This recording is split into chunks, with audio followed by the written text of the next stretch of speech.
Hello there. So I wanted to do a video following up from the government announcing last year that they were going to investigate fraudulent benefit claims. I get benefits. I get PIP, I get ESA because I'm not able to work. It's as simple as that. It's based on my various disabilities that I have and how they affect my daily life and what have you.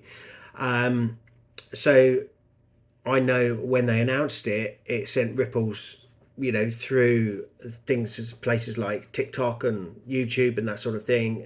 Basically saying to people, we're going to come after you. In the budget that they announced in, I want to say October time, November maybe, and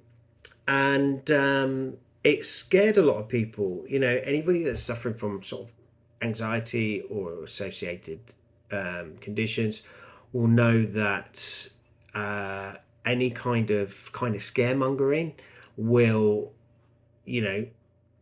scare the life out of you, and everything gets put in a, I want to say it's blown out of proportion,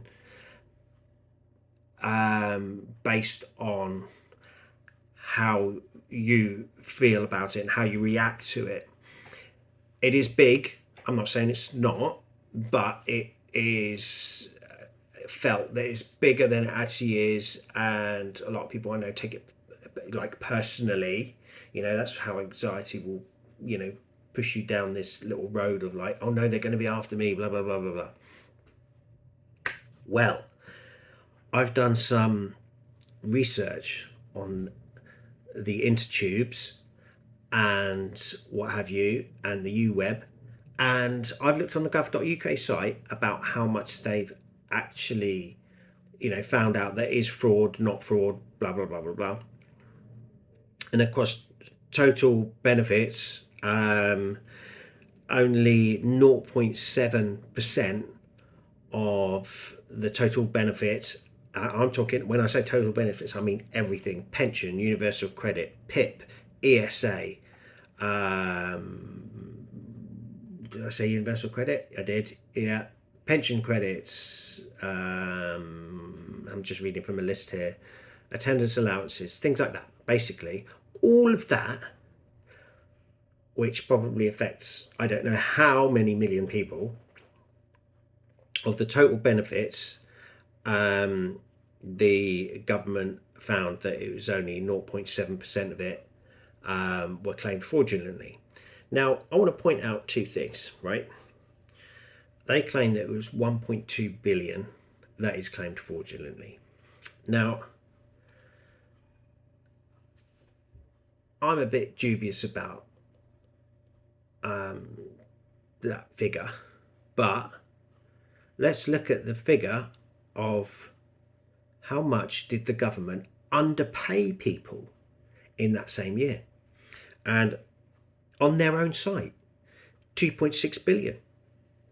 So they're saying, oh, you owe us 1.2 billion, but hang on a minute, you owe the people, whoever it is, 2.6. So you owe more than you want back. I want to take pension, for example. Now, pension scares a lot of people because, let's face it, oldies, I'm joking, but people who are pensioners, OAPs, I shouldn't say OAPs anymore. Is that a thing anymore? Not old age pensioners, they're just pensioners, because you could be any age over 55, I guess, and 55 is the new 54, isn't it? So pension, they're claiming on their site that they have overpaid 110 million pounds. This is in 2022, right, in the financial year. 110 million pounds. That's a lot of money that they've overpaid, and they need to claw it back, they feel. But they've underpaid pensioners by 540 million. Now, I'm not being funny, pensioners rely on that money more than anybody else that I know. They have the same expenditure that a lot of us have, maybe not a mortgage these days, but who knows, it's a different world we live in compared with, say, 10, 20, 30 years ago. they might live from pension to pension. The government owes you money. Go and ask them for it. Go on. It says here on their site that they owe £540 million. Go on then. Let's take their money back before we give it back to them. Simple as that. But I'm not saying we can give it back to them, because genuine people that are genuinely claiming benefits obviously don't owe them anything. But the government owe more money than they're saying they need to get back in. That's the whole crux of it. So why on earth are they chasing £1.2 billion? It doesn't make sense. Especially when we look at this. I will just click on another site here. I will read this out. The committee is part of the HMRC, not the HMRC, sorry, the government that was dealing with PPE equipment during COVID pandemic. Committee said the department lost 75% of the 12 billion spent on PPE to inflated prices and kits that did not meet requirements, including the 4 billion worth that will not be used in the NHS and will have to be disposed of. Now, 75% of 12 billion, that's 9 billion, sorry. Now, that 9 billion should have been for the NHS. Now, I know COVID was a difficult situation to deal with. I get that. But there were already companies that deal with making masks and stuff like that for NHS. You know, if they're external contractors, they're external contractors. They're manufacturers of these things. Now, why didn't they go for them? And then they say, hiya, can you just make more of those, please? System's already in place. They already know it's fit for purpose. Simple. But they wasted 10 million or 9 million. Right, on to another one. Right, now, I want to take you, everything so far is on the gov.uk website, their own website. Yeah? It's like they just go, hi, we're admitting we're stupid on our own website. Okay, so the next bit I am going to take you to is a website called bestforbritain.org, and then / are you ready for this? Scandalous spending tracker. This I just newly discovered to me. It is brilliant. It is brilliant. Now, so far on this scandalous spending tracker, the UK government is reported to have wastefully spent or dubiously allocated since 2019. It's not since they've been in power or anything like that. This is Conservatives we're talking about here. So we're looking at just under 5 years. Are you ready for this? £99.5 billion. Okay, that's almost 100 billion wasted on what? Right, they've got, you know, things that they're they got a chart. Basically they tell you exactly how it was wasted across, you know, various areas, timelines.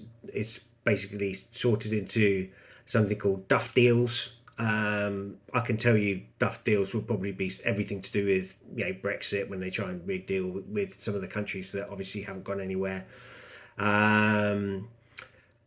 Dodgy contracts with people, dodgy outgoings, you know, things like that.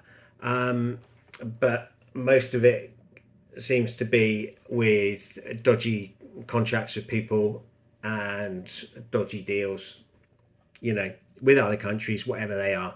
It's shocking. £99.5 billion.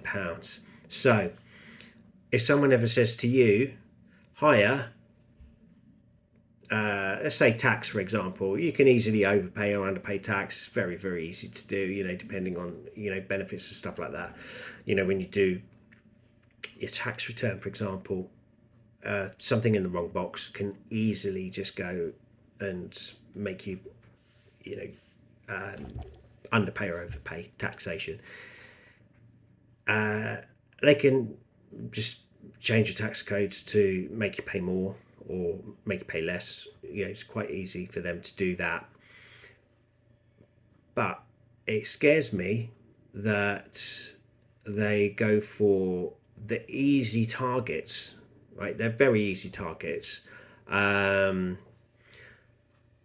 not the £99.5 billion. It really scares me. I think that there are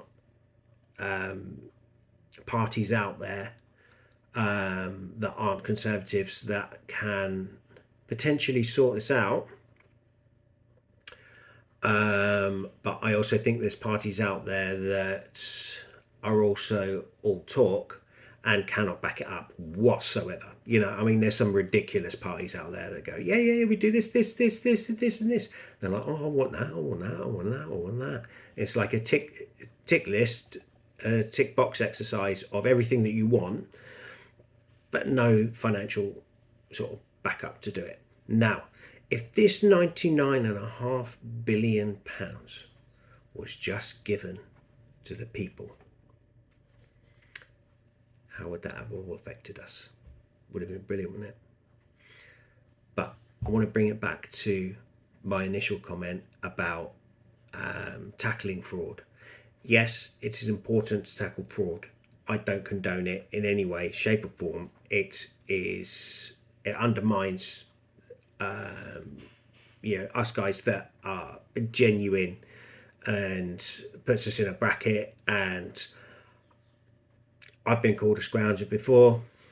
I know some of my sort of other friends on TikTok and YouTube have been called scroungers before. What here's the figures, gov.uk, they're right there. Before you call someone a scrounger, do your homework, and don't kind of tarnish us all with the same brush. Yes, there are scroungers out there. And yes, there are fraudsters out there. There's always going to be fraudsters out there. But the government needs to be tackling the right things. Get the fraudsters once you sort the big stuff out. Stop picking on the low-hanging fruit. Go for the big money. And then maybe people will be, a bit more kind of open to how you do things.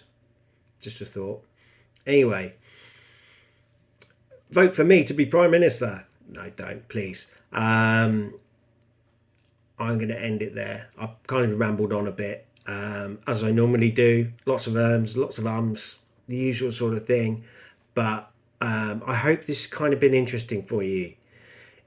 If it is, I don't really kind of go the political route a lot. Well, I've done a couple here and there, just when it affects disabilities and stuff like that. But this is associated to kind of disability. That's why I've done it.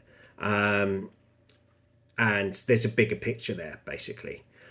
I don't know what else to say about it other than keep this sort of thing in mind.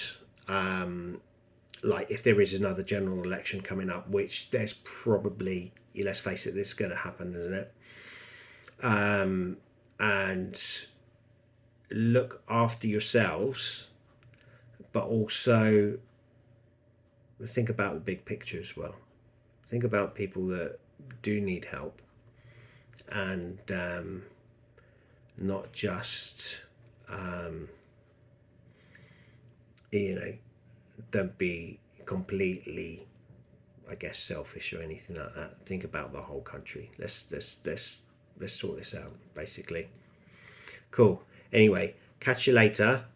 Got any questions, as usual, pop them down below. I'll get on to answering them. And there we go. All right, it's a bit of a long one today. Other than that, happy Sunday. Catch you next time.